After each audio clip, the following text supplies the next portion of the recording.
Заместитель председателя Госсовета Валентина. Вот, так, сразу. Ну что, дорогая моя Ванна, этот день очень значим в истории. Естественно, в вашей замечательной семье, но и в истории нашей республики. В руках этой замечательной женщины история не только Сыктывкарского государственного университета, теперь имени Екатерины Сорокина, но и история всей системы профессионального образования Республики Коми. Потому что, работая над историей университета с первого дня, если, наверное, кто в этом зале-то сейчас все знает, что у Майи Ивановны был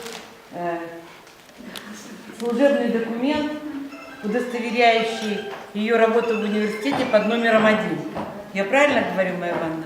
Подписанный нашей любимой Валентиной Александровной Витязевой. Первый сотрудник, который был ею принят в университет.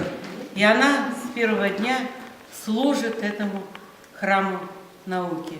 Поэтому мы вас все благодарим за это. Разрешите мне от имени председателя Государственного совета Республики Коми Надежды Борисовны Дорофеевой вручить вам благодарственное письмо, в котором определены ваши заслуги как действительно хранителя истории нашего образования.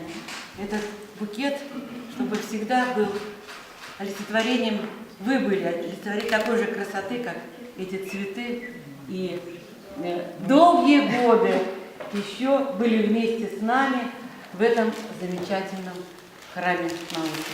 С днем рождения, дорогая моя! Мы с вами всегда с вами.